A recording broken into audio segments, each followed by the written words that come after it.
morning, all. We welcome you to yet another College Dunya Thoughtful Leaders series. Today, we have Dr. Arun Kumar, who is a retired IAS officer and currently is the Vice Chancellor of Bahara University.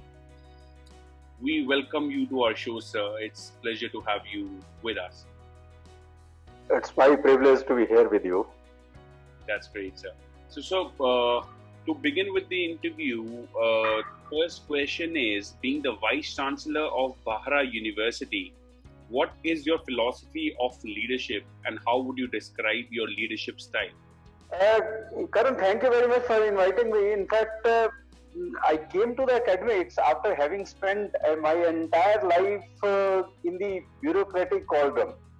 So probably to expect that it would be a sea change, that would be a fallacy. But my philosophy of leadership, I'm just the first in the hierarchy. But otherwise, I have come here to learn and to interact a bit and to share my experiences. So my leadership, and in case it could be called as a philosophy, it is to take along everyone with me. In the academics, there ought not to be any compartmentalization. So I firmly believe in that. Being the Vice Chancellor of Bahara University, how do you strategize about the key programs and plans for the marketing and administration of your university? Well, Karan, in case we just say that for me, each and every individual in the university and each school has a very distinct qualities, and probably to augment all these distinct qualities to bring out the best in the individuals and collectively to bring out the best so that we are useful to the society. So in case it could be termed as a strategy, my strategy is to involve each and every teacher. Our university is going to be the most teacher-centric, most student-friendly, and our endeavor would be to probably be ahead of others by at least 10 years. For example, the peer review research, which is now there in the new education policy, we have almost made a start, but for this pandemic. So we are trying to involve and we are trying to gather things, we are trying to research the issues which are around us, rather than making it something which is much deeper and probably purely academics. So we are going to make the academics as a pure joy. Next question is, how does the curriculum of Bahara University ensure the best practice of industry? Well, this is a very interesting question. While we go by the prescribed curriculum as far as our academic course is concerned, but in case you have an occasion to visit us, we are trying to make it as practical as is possible. We probably can claim that we are the first university where there is no distinction between curriculum, co-curriculum, extracurriculum and sports. We are trying to make it a composite package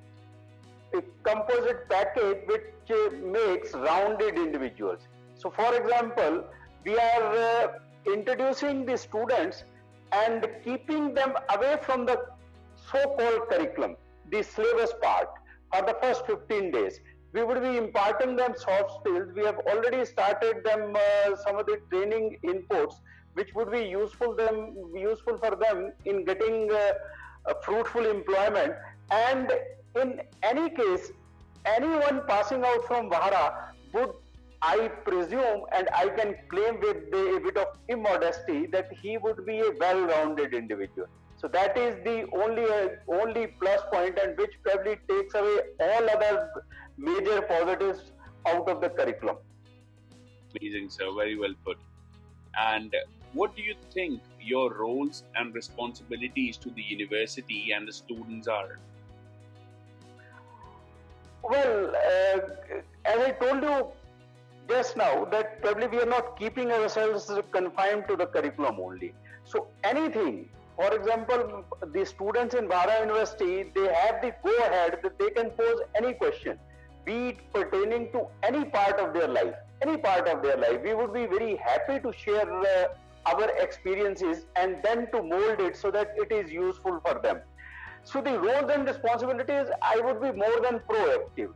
All my staff, I think, which with the bit of my experience in the education sector, I retired as Secretary Education.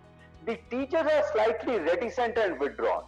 The motivational levels. So from beginning from this Teachers' Day, that is after 2-3 days, I am trying to make them as open-minded and as forthcoming as one could be. We would be probably very keen to have the criticism on our own face rather than getting the feedback from other channels. For students, the only role play is to have it in its entirety. No holds barred. No holds barred. Whatever their problems, those are the problems which ought to be tackled by us or which ought to be shared by us. So sharing is probably half the solution. So I can say it with a lot amount of confidence that the roles and responsibilities, it is basically the sharing, caring, and then probably augmenting it so that we could take the students ahead. That's amazing, sir. Very well put, I must say. And, if you don't mind sharing that, what do you think should be the university's top priority over the next 10 years? Oh, I think this is a question which you have coined and which probably all the governments have been trying to address. So I was just going through the new education policy, and then probably what Mr. R.W. Emerson says, that it appears that all our noble thoughts have been put in that new education policy. So what we are trying to do is, for the next 10 years, we are trying to gauge that there is no difference between any streams. That is number one. So anyone having enrolled himself or herself in art stream, he or she, whenever she feels like, she should have the liberty and the license to go into other stream. So that academic credit scheme, that Bhara University is going to be the first one to adopt that. Then the second thing is that we have already energized and activated most of the clubs, because the informal kind of education, where probably man learns better than by any other method. Then peer review research. For example, my students are very good in physiotherapy. We are involving the villages around our university. We have already adopted the villages. The legal aid scheme of the government, we are trying to implement in a practical manner. For example, any female having any issues, or probably in case she has been subjected to domestic violence, or there are issues rising out of her marriage, so that my students are absolutely seeped into the realities rather than learning it. Then, but we are also going ahead with some of the experiments. For example, only 12% of the Indian advocates, they know drafting. So now this is something where probably I was trying to teach them A, B, C, D and the drafting part. But our endeavor would be to make our individuals, whether in the law faculty, whether in the physiotherapy, or whether in the management. For example, in management, how did the families manage the pandemic? That is going to be my research topic for the management students. So all in all, for the next 10 years, probably the seamless transition, which we only hear and which we only read, that is going to take a practical shape in Bhara University. I can only assure you that.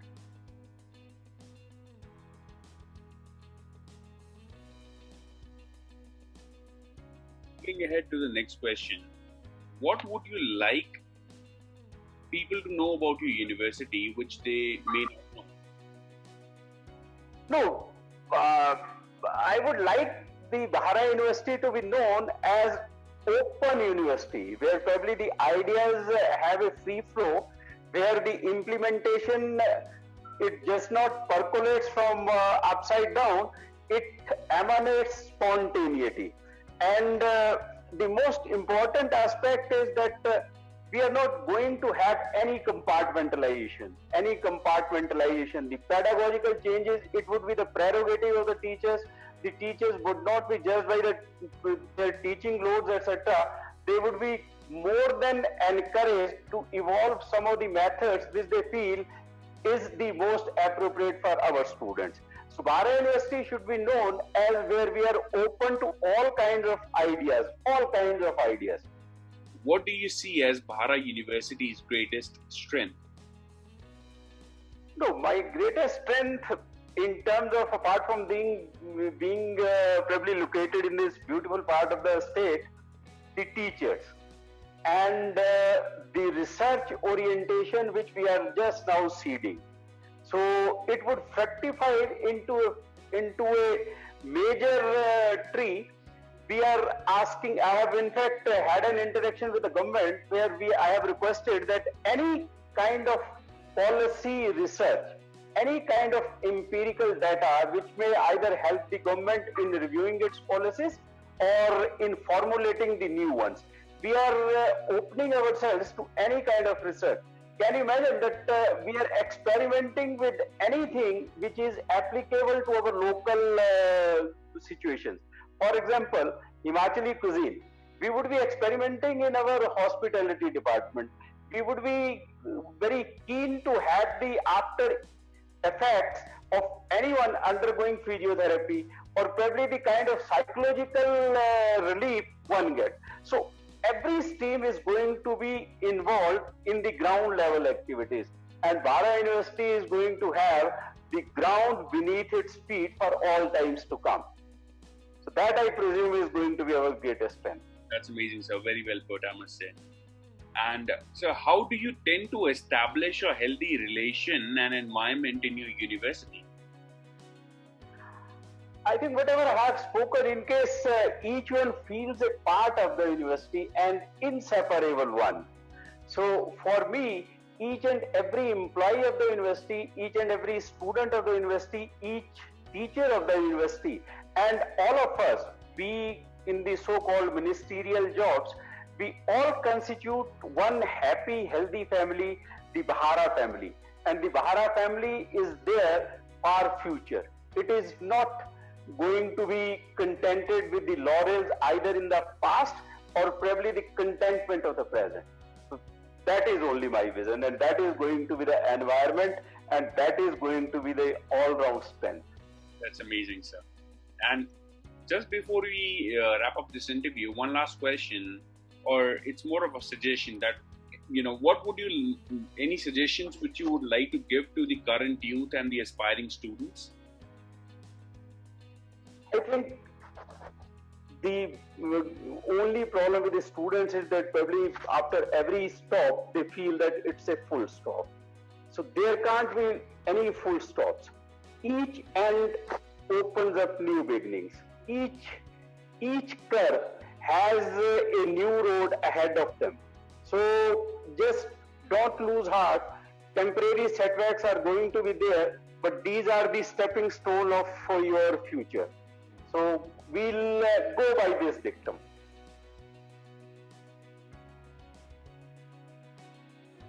Actually take out something valuable from the message which you're sending out to them, and implement it in their life as well. And with this being said, I would like to wrap this interview up, and I would like to thank you. And we really appreciate you taking out time to join and be a part of this initiative by College Dunia. Thank you so much for your time, sir. It was a pleasure talking to you. Thank you, Karan. Thank you.